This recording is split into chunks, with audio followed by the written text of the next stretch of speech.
Hello everyone, this is me Surodip from devdotcom, and today we are going to solve another LeetCode question, an easy one.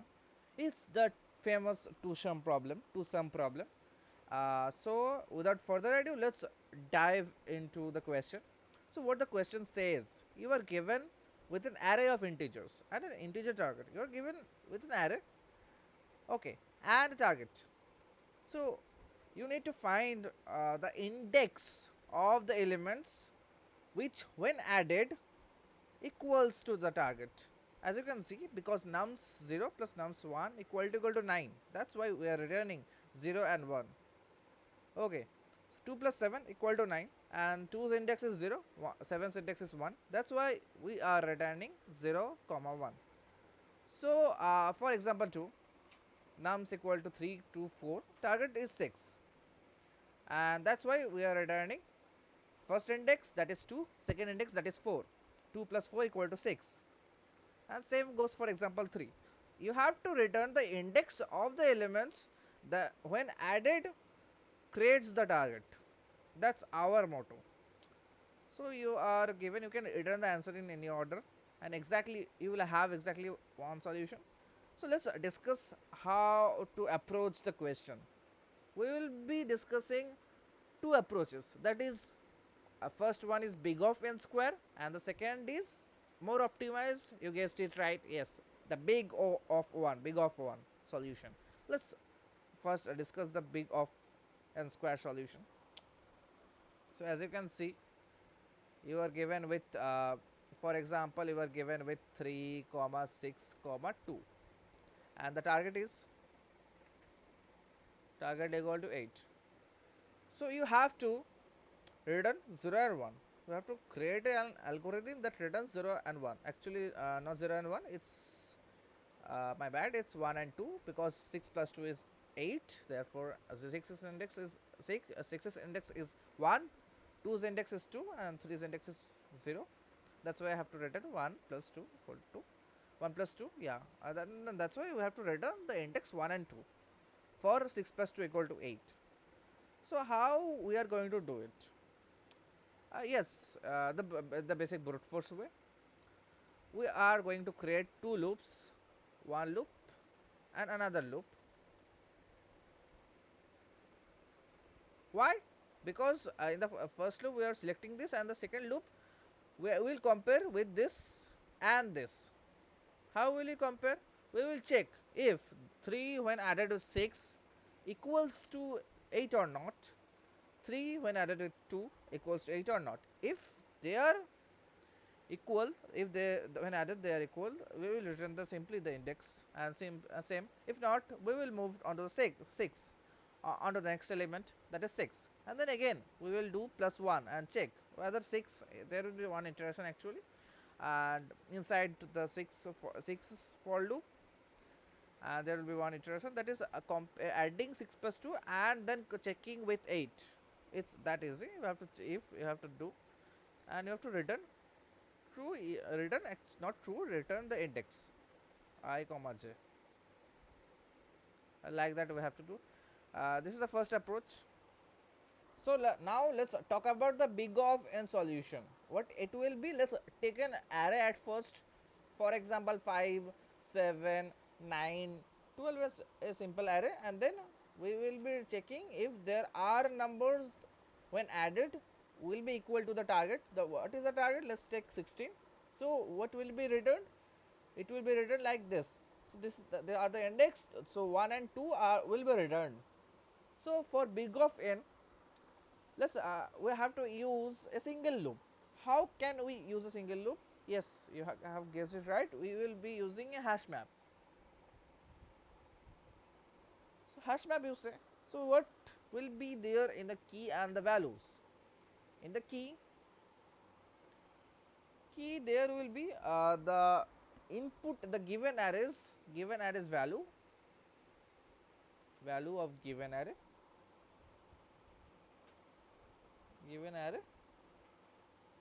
elements of given array, you can say elements of, it will be much proper, elements of given array, respect elements of given array, and then indices of the index. index of the elements. Yes, of the respective elements, and that we will be storing in the hash map. And then we have created this hash map, and then we have created a for loop. What the for loop will do?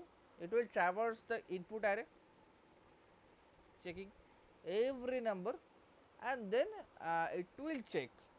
Okay, at first it will find the complement. It will just find the complement of things like, yeah, complement of first, when it will arrive at the 5, at 5 it is traversing and accessing each element. So when it will be arriving at 5, it will be doing the complement.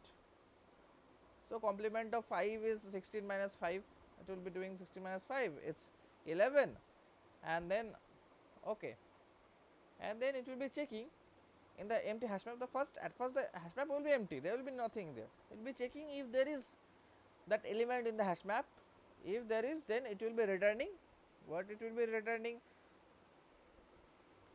The if there is the element, then simple, it will be returning the complement.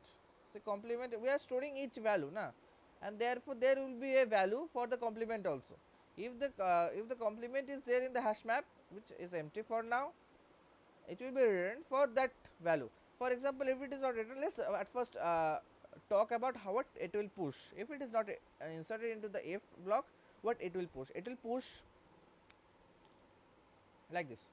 Yeah, map. Let's call it map and nums. Yeah, hi. It will be storing all the elements as key and the index as values, and then it will be checking in the next iteration. It will be doing again the complement of 7, and for 7 it will be checking whether there is 7, there is 7's complement in the hash map. For example, instead of 7, instead of 16, it is 11. The target is 11. So complement of 7 is 5. Complement is 7 is 5. 5 is already in the hash map, because in the previous iteration we already have inserted 5 with the respective index in the hash map. As 5 is already in the hash map, we will be returning what we will be returning. We will be returning the map, the value of complement. Yeah, in the map.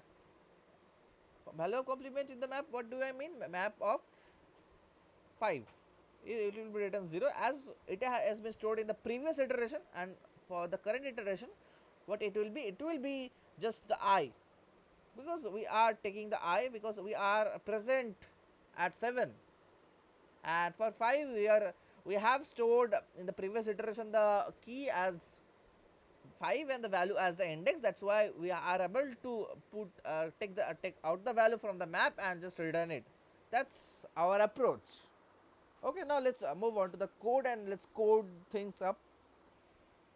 Okay, let's start the code. So at first we will be creating this. We'll be creating something.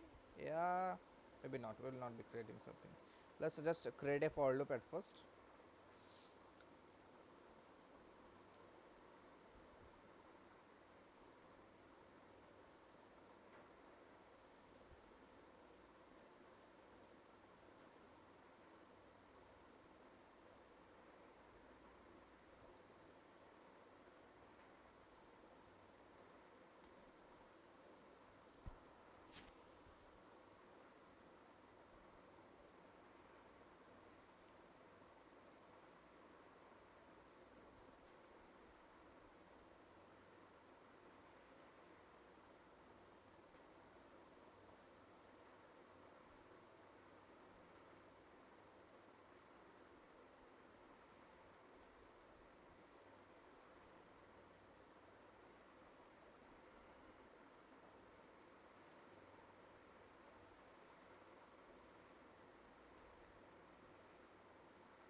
So here will be some yeah, here we have to keep it -1 because for example if I increases and goes to the last index, then j will start from I plus 1. But if we keep the last second index as the final one, as the final portion of the iterator, then it will not happen.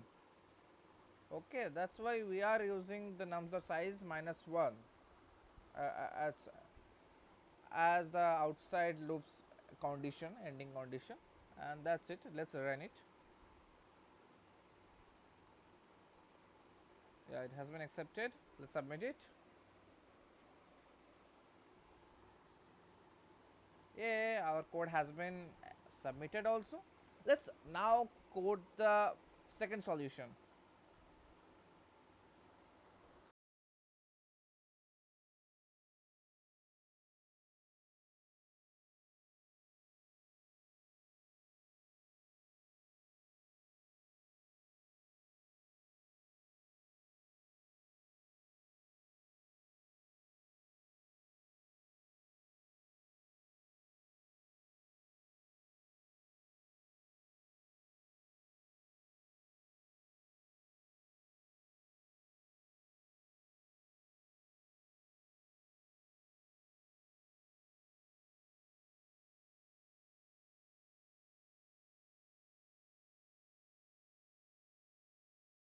So we have written this code, the unordered map. See, as you can see, we have created a map, hash map in C++ using the unordered map data structure, and then we have used single loop in which we are first we are calculating the complement by subtracting the ta- target the target from the nums I, the present index value of the given array, and then we are checking whether map.count complement is greater than 0 or not.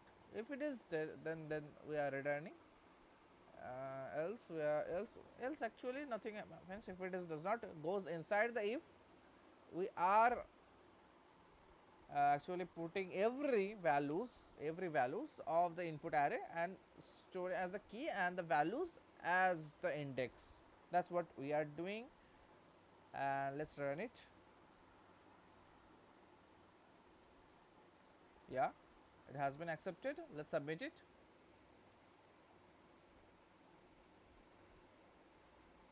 Okay, nice. Thank you for watching.